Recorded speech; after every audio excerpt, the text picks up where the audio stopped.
तेरे सिवा महबूब हकीकी कोई नहीं है, कोई नहीं। तेरे सिवा मौजूद हकीकी कोई नहीं है, कोई नहीं।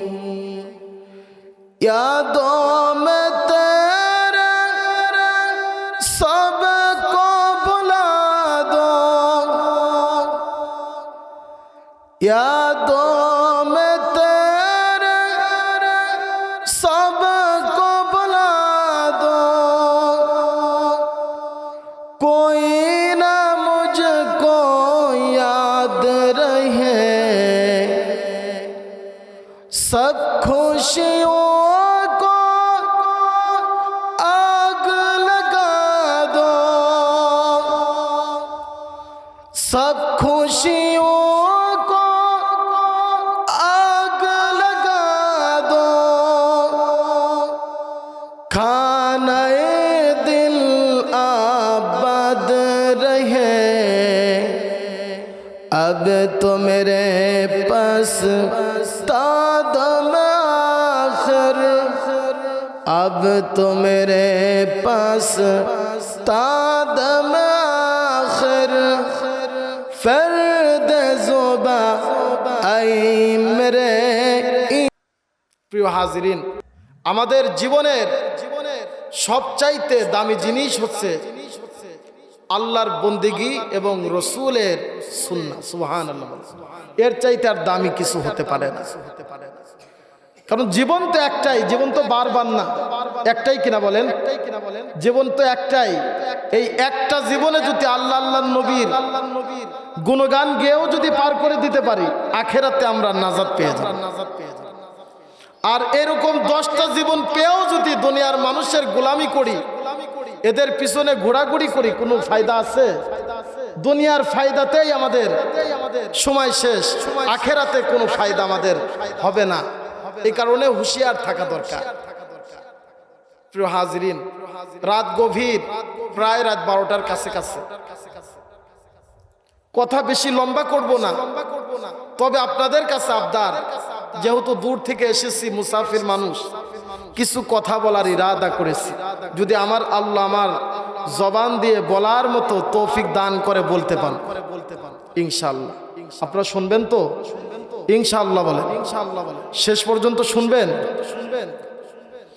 এই যে আজকের সুন্দর একটি মাহফিল, তবিলা মোল্লাপাড়া অত্র এলাকার উদ্যোগে যেই সুন্দর একটি জান্নাতের বাগান মাহফিলের ইন্তজাম হয়েছে, অত্র এলাকার যুবক ভাইয়েরা অক্লান্ত পরিশ্রম করেছে এবং আপনাদের অত্র মসজিদের ইমাম ও খতিব হযরত মাওলানা জাকির ভাই, আরও আনুষাঙ্গিক আজকের মাহফিলের সভাপতি আব্দুল বাসেত মোল্লা সাহেব, অনেকেই আপনারা জড়িত ছিলেন, সম্পৃক্ততা ছিলেন। আপনাদের অক্লান্ত পরিশ্রমে আজকের এই সুন্দর একটা মাহফিল আমরা শেষ পর্যন্ত আখিরি মোনাজাত করে কে কে যাব হাত তুলে দেখাব। আখির মোনাজাত করে যাব তো ইনশাআল্লাহ? ইনশাআল্লাহ বলেন। আল্লাহ যেন সহায় হাত নাবার। প্রিয় হাজিরিন, প্রথমেই মহান রব্বুল আলামিনের দরবারে শুকরিয়া আদায় করি মন থেকে, উচ্চ আওয়াজে প্রেম ভালোবাসা মহব্বত একত্রিত করে প্রত্যেকেই পড়ি আলহামদুলিল্লাহ। দরুদ ও সালাম মহান মানবতার মুক্তির দূত মহান রব্বুল আলামিনের দেওয়া সবচাইতে বড় নিয়ামত। সুবহানাল্লাহ। পৃথিবীবাসীর জন্য রহমত স্বরূপ আল্লাহর নবীকে প্রেরণ করা হয়েছে। সুবহানাল্লাহ। আমরা প্রত্যেকেই সেই নবীর দরবারে দুরূদ শরীফ পাঠ করি সাল্লাল্লাহু আলাইহি ওয়াসাল্লাম। প্রিয় উপস্থিতি, আমি সূরাতুর রহমানের 4 নম্বর আয়াতে কারিমা তিলাওয়াত করেছি। কত নম্বর আয়াত? শেষে গিয়ে কিন্তু পরীক্ষা নিব ওয়াজ মনে আছে কিনা। ওয়াজ ভুলে গেলে কিন্তু চলবে না। যেহেতু রাত জাগরণ করে কষ্ট করে বসে আছেন, ওয়াজ যদি এখান থেকে মুখস্থ না করে যাইতে পারেন, আপনি এখানে বসে থাকা মানে ব্যর্থতা। বাসায় গিয়ে সুন্দর করে ঘুম পারলেও আমল হবে, সকালবেলায় যদি ফজরের নামাজ জামাতে পড়তেন। আমার কথাতে কষ্ট পাচ্ছেন? আর যদি এখানে বসে থাকেন মন থেকে কথাগুলো শুনতে হবে। আমি কোরআন সুন্নাহর বাহিরে কোনো কথা বলবো না। আমি এখানে কোনো রাজনৈতিক মিছিল স্লোগান দেওয়ার জন্য আসিনি। এসেছে আল্লাহ এবং আল্লাহর নবীর কিছু গুণগান, কিছু কথা আপনাদের মাঝে উপস্থাপনা করব। তা যে কথা বলতেছিলাম, সূরাতুর রহমান, কুরআনুল কারীমে মোট 114 খানা সূরা আছে। কতখানা সূরা? 114 খানা। 114 খানা সূরা সমূহের মধ্য থেকে সূরাতুর রহমানের 4 নম্বর আয়াতে কারিমা আপনাদের সামনে আমি তেলাওয়াত করছি। কয় নম্বর আয়াত? 4 নম্বর। এই আয়াতে কারিমার মধ্যে মহান রব্বুল আলামিন তিনি আমাদেরকে যেই মেসেজটা দিচ্ছেন, আল্লাহ বলতেছে, ও দুনিয়ার বান্দাবান্দি, তোমাদেরকে এমন একটা সম্মান আমি দান করেছি যেটা আর কাউকে দিই। আমি তো অনেক মাখলুকাত সৃষ্টি করেছি। কুকুর কার সৃষ্টি? কথা বলেন। গরু কার সৃষ্টি? পাক পাখালি, সমস্ত কিছু। এক কথাতে যে আমরাও যেমন আল্লাহর সৃষ্টি, আনুষঙ্গিক কুল কায়নাত, তামাম মাখলুকাত যা কিছু রয়েছে সমস্ত কিছুই আল্লাহর সৃষ্টি। কিন্তু আমরা যেভাবে কথা বলি, প্রত্যেকের কি এরকম ভাষাগত জ্ঞান আল্লাহ দান করছে? কথা বলবেন। এরকম ভাষাগত জ্ঞান কি দান করছে? দান করেন। আমাদেরকে আলাদা একটা সম্মান আল্লাহ দান করছে। এই যে আমরা যেভাবে মনের ভাব প্রকাশ করি, এরকম মনের ভাব প্রকাশ করার মতো বাক শক্তি অন্য প্রাণীদেরকে আল্লাহ তাআলা এইভাবে দান করেন। মানুষ যেভাবে খোলাসা মনে যে ভাষায় কথা বলি, ওইভাবে কিন্তু আমরা কথা বলে থাকি। এটা আলাদা একটা মর্যাদা। সম্মানিত প্রিয় পাবনার মুসলমান, পর্দার আড়ালের মা বোনেরা আমার, রাত গভীর হয়েছে, কথাগুলো গভীর মনোযোগ দিয়ে শুনবেন। কুরআনুল কারীমে সূরাতুর রহমান এমন একটি সূরা, সূরাতুর রহমান এত দামি সূরা, আল্লাহ এই সূরার নামটাই দিয়েছেন রহমান। সুবহানাল্লাহ বলেন। রহমান শব্দের অর্থ হচ্ছে পরম করুণাময়, অসীম দয়ালু,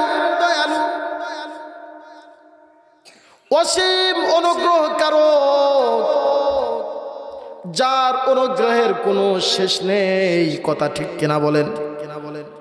ও প্রিয় তবিলা মোল্লা পাড়ার মুসলমান, আমার মা বোনেরা, আল্লাহর চাইতে বড় দয়াময়, আমার আল্লাহর চাইতে পরম করুণাময় আর কি কেউ আছে? কথা বলেন। আহারে, আমার আল্লাহর চাইতে বড় অনুগ্রহকারক এই পৃথিবীতে আর কেউ নেই। তামাম পৃথিবীর সমস্ত মানুষ একত্রিত হয়েও যদি কোনো মানুষের উপরে ইহসান করে, মহাব্বত দেখায়, আমার আল্লাহর 1 সেকেন্ড ভালোবাসাও পূরণ করতে পারবে না। কথা ঠিক কিনা বলেন? আমি উদাহরণটা এইভাবে দিই, আপনারা গভীর মনোযোগ দিয়ে বুঝবেন। আপনার হায়াত শেষ হয়ে গেছে, গোটা পৃথিবীর সমস্ত মানুষ মিলে একত্রিত হয়েও প্রত্যেকেই যদি বলে অমুকের জন্য 1 সেকেন্ড হায়াত আমরা দান, কেউ কি করতে পারবে? কথা বলেন। ও মুসলমান, গভীর মনোযোগ দিয়ে বুঝবেন কথা। গোটা পৃথিবীর সমস্ত মানুষ মিলে আমার আপনার জন্য 1 সেকেন্ড হায়াতের অনুগ্রহ কেউ করতে পারবে না। যার কারণেই আল্লাহর নাম হচ্ছে রহমান। সুবহানাল্লাহ বলেন। রহমান কারো নাম হতে পারে না, রহমান তো কেবল আল্লাহর নামের সঙ্গেই খাটে, কথা ঠিক কিনা বলেন? যার কারণেই তিনার নাম হচ্ছে রহমান। আল্লাহ এই সূরার শুরুতেই যেই শব্দ দিয়ে এই সূরা শুরু করেছেন, আর রহমান। আল্লাহু আকবার, আরো জোরে বলেন আল্লাহু আকবার। আল্লাহ বলতেছে আর রহমান। আল্লাহু আকবার কবীরা। আমি তো রহমান, আমি সারা তোমরা কোথায় রহমানের খোঁজ পাবা? পৃথিবীতে আমি সারা কি আর কেউ রহমান আছে? আল্লাহ নিজেই বলতেছে আর রহমান। আল্লাহু আকবার। এইখানে যে আলিফ লাম এসেছে, শুরুতে আলিফ লাম র দিয়ে হামিম নুন দিয়ে আর রহমান শব্দ চয়ন করা হয়েছে। যেই আয়াতের শুরুতে, যেই শব্দের শুরুতে আলিফ লাম ব্যবহার করা হয়, ওটা তো নির্দিষ্ট হয়ে যায়। সুবহানাল্লাহ বলেন। একমাত্র আল্লাহর নামের সঙ্গেই এমন শব্দ ব্যবহার হয়, আর রহমান। আর রহমান, আল্লাহ বলতেছে আর রহমান। আমি তো রহমান, আমি স্থায়ী রহমান, অস্থায়ী রহমত রহমান নয়। আমার দয়া স্থায়ী, অস্থায়ী নয়। পৃথিবীর মানুষের অনুগ্রহ দয়া কিন্তু অস্থায়ী, কথা ঠিক কিনা বলেন? পৃথিবীর মানুষ অনুগ্রহ করলে অস্থায়ী অনুগ্রহ করে। পৃথিবীর মানুষ ভালোবাসলে অস্থায়ী ভালোবাসা। আপনি আপনার স্ত্রীকে যতই ভালোবাসেন না কেন, আপনার স্ত্রী কিন্তু একদিন ইন্তেকাল করবে, কথা ঠিক কিনা বলেন? ও আমার মা বোনেরা, তোমাদেরকে বলি, মা, তোমার স্বামীকে যতই ভালোবাসো না কেন, সেও কিন্তু একদিন ইন্তেকাল করবে। যার কারণে এই ভালোবাসাটা অস্থায়ী হয়ে যাচ্ছে। একজন ছেলে একজন মেয়েকে যতই ভালোবাসুক না কেন, অস্থায়ী ভালোবাসা। কিন্তু আমার আল্লাহ তাআলা এমন একজন রহমান, তিনি বলতেছে আর রহমান, আমি তো স্থায়ী অটল রহমান। আমার দয়া স্থায়ী, আমার দয়ার কোনো কমতি নেই, শেষও নেই। আরে এই কারণে সূরাতুর রহমানের শুরুতে আল্লাহ সুন্দর করে এইভাবে বুঝাচ্ছে, আর রহমান। আল্লাহু আকবার বলেন। পরম করুণাময়, অসীম দয়ালু আল্লাহ নিজেই রহমান। আবার দেখেন আল্লাহ বলতেছে আল্লামাল কুরআন। আল্লাহু আকবার বলেন। আল্লাহ বলতেছে আমি যে তোমাদের প্রতি দয়া করলাম, সবচাইতে বড় দয়া হচ্ছে তোমাদেরকে কোরআন শিক্ষা দিয়েছি। সুবহানাল্লাহ বলেন। যে কুরআনুল কারীম অন্য কোন নবীদেরকে আল্লাহ দান করেন নাই।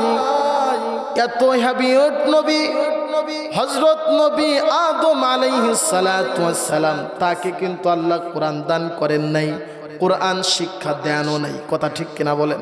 আমার কথা কি আপনারা কষ্ট হচ্ছে বুঝতে? কষ্ট পাচ্ছেন? আদম নবী তিনি কিন্তু আদি পিতা, তাকেও কিন্তু আল্লাহ কোরআন দান করে নাই। কিন্তু আমার আল্লাহ বলতেছে ও দুনিয়ার বান্দা বান্দি, নূহ নবীকেও তো আমি কোরআন দান করলাম না, ইব্রাহিম নবীকেও কোরআন দান করলাম না, মুসা কালিমুল্লাহ তাকেও তো আমি কোরআন দান করলাম না, ঈসা রূহুল্লাহ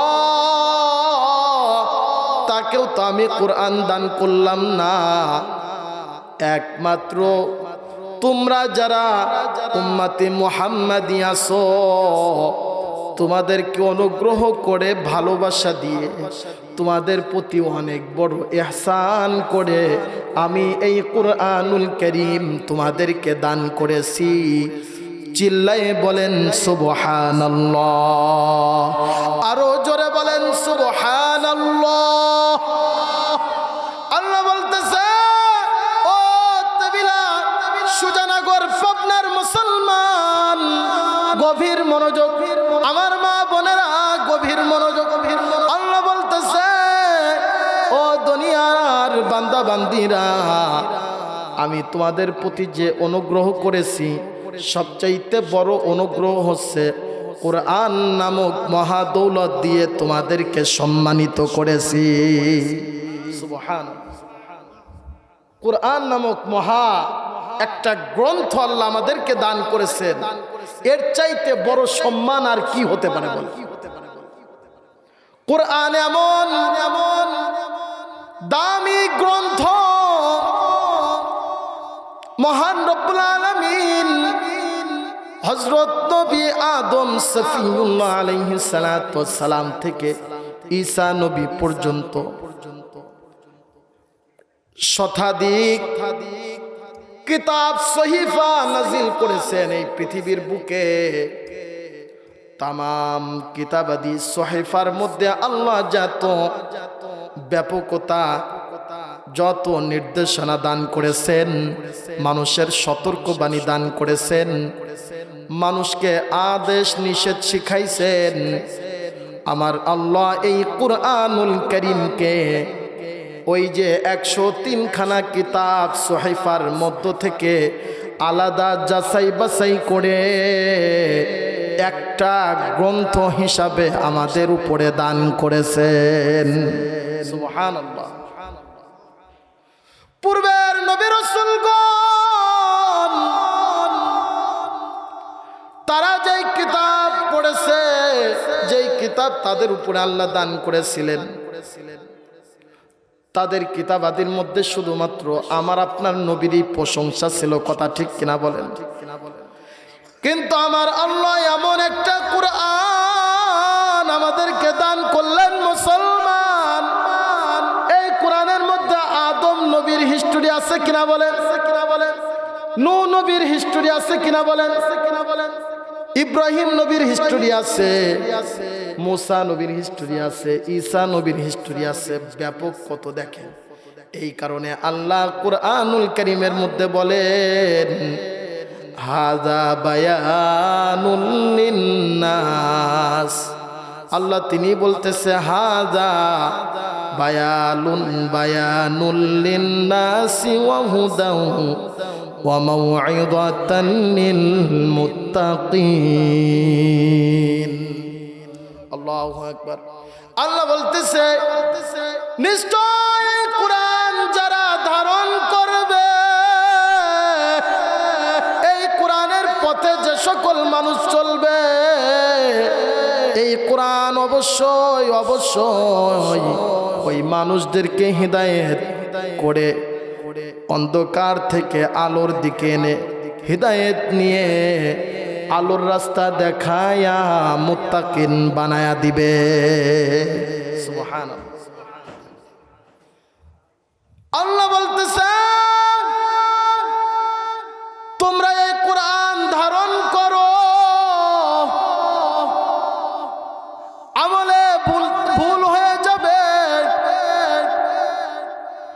আমলের মধ্যে অনীহা আসবে, কমতি আসবে, কোন আমল করতে গিয়ে ঠেকে যাবা, কোন আদেশ নিষেধ মানতে গিয়ে ঠেকে যাবা। এই কোরআন নির্দ্বিধায় ধারণ করো, আজমত নিয়ে, মহাব্বত নিয়ে কোরআনকে আঁকড়িয়ে ধরো। আমার আল্লাহ বলতেছে, এই কোরআনের রাস্তা অনেক প্রসার, অনেক দূর। এই কোরআন তোমাকে এত আলো দান করবে, এত হিদায়াত দান করবে, এই কোরআন এত বড় রাস্তা তোমাকে দেখাবে, তোমাকে এই কোরআন জান্নাত পর্যন্ত পৌঁছায় দিবে। সুবহান। এই জন্য মহান রব্বুল আলামিন বলে, আর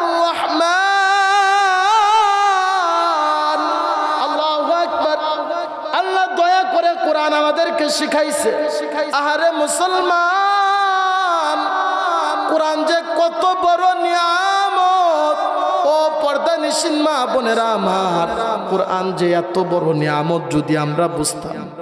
একজন কোরআনের হাফেজ সাহেব, কোরআনের হাফেজ হওয়ার কারণে আমার আল্লাহ বলেছে, সে যদি মুখলিসিন হয়, সে যদি ইমানদার হয়, হালাল হারাম যদি সঠিকভাবে পালন করতে পারে, আমার আল্লাহর নবী বলেন, মান ক্বরাআল কুরআন ফাস্তাযহারাহু ফাআহাল্লা হালালাহু ওয়া হাররামা হারামাহু আদখালাহুল্লাহুল জান্নাহ ওয়া শাফাআহু ফি আশরাতিন মিন বাইতি আহলিহি কুল্লুহুম কদ ওয়াজাবাত লাহুমুন নার। আল্লাহর নবী বলেন, যেই কোরআন মুখস্থ করলো, কোরআন অনুসরণ করে চললো, হালালকে হালাল জানলো, হারামকে হারাম জানলো, আমার নবী বলেন সে জান্নাতি। সুবহানাল্লাহ বলেন, আরো জোরে বলেন সুবহানাল্লাহ। শুধু জান্নাতি নয়, জান্নাতি নয়, মুসলমান বুঝবেন, শুধু জান্নাতি নয়, সে যে একা জান্নাতে যাবে তা না। আমার আপনার নবী বলেন, ওয়াশাফাহু ফি আশরাতিন, আমার আপনার নবী জবানে পাক দ্বারা বলে, তার পরিবারের মধ্য থেকে কমপক্ষে 10 জন যারা গুনাহগার, জাহান্নাম যাদের উপরে ওয়াজিব, 10 জন ব্যক্তি যাদের উপর জাহান্নাম ওয়াজিব হয়ে গেছে, এমন পরিবারের মধ্য থেকে 10 জন ব্যক্তিকে আল্লাহর আদালতে কিবরিয়াতে সুপারিশ করায়া জান্নাতে প্রবেশ করাবে। সুবহানাল্লাহ। কোরআন আল্লাহ কি জন্য বললেন? যে আমি রহমান, আমি তোমাদের প্রতি বড় দয়া করেছি এই কোরআন শিক্ষা দিয়ে। কথা বুঝতেছেন? কত মান এই কোরআন শিক্ষা। ও তবিলার মুসলমান, আমার মা বোনেরা, বাবাদেরকে বলবো, সন্তানদেরকে কোরআনের পথে দাও, কোরআনের মাদ্রাসায় দাও, কোরআন শিক্ষা করাও। কেননা এই কোরআন এত দামি কোরআন, তুমি মারা যাবা, তোমার কবরের পাশে দাঁড়ায় তোমার সন্তান কোরআন তেলাওয়াত করতে পারবে কিনা বলেন? আরে সন্তান যত বড় ডাক্তার, ইঞ্জিনিয়ারিং হোক না কেন, যত বড় এমপি, মন্ত্রী, প্রধানমন্ত্রী হোক না কেন, কোরআন যদি না জানা থাকে তুমি কপাল পোড়া। ও বাবারা, তোমরা কপাল পোড়া। যদি সন্তান কোরআন না জানে তুমি কপাল পোড়া বাবা। আর যদি তুমি ভ্যান রিক্সা চালায়াও খাও, তুমি যদি মানুষের বাড়িতে দিন মজুরিও খাটো, তুমি যদি মানুষের বাড়িতে কামলাও খাটো, তোমার একটা কলিজার টুকরা সন্তান যদি কোরআন পড়নেওয়ালা হয়, কোরআন জাননেওয়ালা হয়, আমার আপনার নবী বলেছে, যতই গুনাহ করুক না কেন, কোরআন পড়নেওয়ালার বাবা, কোরআন পড়নেওয়ালার বাবা মা, তারা যদি মারা যায়, ওই কলিজার টুকরা সন্তান বাবা মায়ের কবরের পাশে দাঁড়ায়া যদি আল্লাহর আদালতে কিবরিয়াতে একবার সূরাতু ফাতিহা, সূরাতু ইখলাস শরীফ 3 বার পাঠ করে যদি আল্লাহর দরবারে হাত তুলে বলে, রব্বির হামহুমা কামা রব্বায়ানি সগীরা, আল্লাহু আকবার বলে, আমার সঙ্গে পড়েন, রব্বির হামহুমা কামা রব্বায়ানি সগীরা। আরে অনেকেরই বাবা মা নেই, আছেন না অনেকেরই বাবা মা কবরস্থ হয়ে গেছে। কলিজার টুকরা সন্তান বাবা মায়ের জন্য যখনই 5 ওয়াক্ত নামাজ পড়ে হাত তুলবে, রব্বির হামহুমা কামা রব্বায়ানি সগীরা, আল্লাহর আদালতে যখন হাত তুলে তুলে এইভাবে দোয়া করবে, ও মাওলাই কারীম, আমার বাবা মা তারা মারা গেছে, জানি না মাওলা তাদের কবরে কোনো আযাব হচ্ছে কিনা। ও মাওলা, ও মাওলা, তোমার দরবারে দোয়া করি, তুমি আমার বাবা মাকে মাফ করে দাও। যখন ওই সন্তান এই দোয়া করবে, রব্বির রাহমহুমা কামা রব্বায়ানি সগীরা, আমার আল্লাহ বলবে, ও বান্দা, তুই তোর বাবা মার জন্য যেহেতু দোয়া করতেছিস, যা বান্দা যা, তোর বাবা মায়ের কবর আযাব আমি মাফ করে দিলাম, তোর বাবা মায়ের কবরটাকে রিয়াজুল জান্নাহ করে দিলাম। সুবহানাল্লাহ। এই জন্য তেবিলার মুসলমান, তোমাদেরকে বলবো, সন্তানাদিদেরকে কোরআন শিক্ষার থেকে দূরে রেখো না। খবরদার, খবরদার মুসলমান। ও আমার মা বোনেরা, তোমাদের হাতে পায়ে ধরি মা, আরে তোমার মতো তো একজন মা হযরত আব্দুল কাদের জিলানী রহমাতুল্লাহি আলাইহিকে ধারণ করেছিল। কথা ঠিক কিনা বলেন? ও মা, তুমি যদি আব্দুল কাদের জিলানীর মতো সন্তানও না ধরতে পারো, অন্তত পক্ষে বাইতুল মুকাররমের সাবেক খতিব হযরত মাওলানা উবাইদুল্লাহ সাহেবের মতো সন্তানা তো পেটে ধরতে পারো। তোমার ছেলেটা যদি কোরআনের হাফেজ হয় মা, তোমার ছেলে যদি মসজিদের ইমাম হয়, মাদ্রাসার তালেবে ইলম হয়, তোমার ছেলে যদি কোরআনের দাওয়াত দেয়, তোমার চাইতে দামি মা এই পৃথিবীতে আর কোনো রমণী নেই মা। আর যদি তোমার ছেলেরা, তোমার মেয়েরা হাজার কোটি টাকার মালিক হতে পারে, তুমি মারা গেলে তোমার গোসলটা দিতে ভয় পাবে, জিয়ারত করতে ভয় পাবে, তোমার দিকে তাকাবে না, দোয়া করার সময় পাবে না, এমন সন্তান পেটে ধরে কোনো লাভ নেই। কথা ঠিক কিনা বলেন? এমন সন্তান ধরতে হবে যেই সন্তান খেয়ে থাকুক আর না খেয়ে থাকুক, সদা সর্বদা সময় পাইলেই বাবা মায়ের জন্য দোয়া করবে, রব্বির হামহুমা কামা রব্বায়ানি সগীরা। এরকম আছে না অনেকেই? দেখবেন গরিব মানুষ কিন্তু বাবা মার কথা ভোলে না, বছরে একবার হলেও মিলাদ মাহফিল দেয় বাবা মায়ের জন্য, দোয়া খায়ের করায়, আছে না? আর অনেক হাজার কোটি টাকার মালিক আমেরিকায় গিয়ে পাড়ি জমাইছে, ইউরোপে থাকে, অন্য অন্য রাষ্ট্রে থাকে, এত ব্যস্ততা 10 বছরের মধ্যেও বাবার কবরের পাশে আসতে পারে।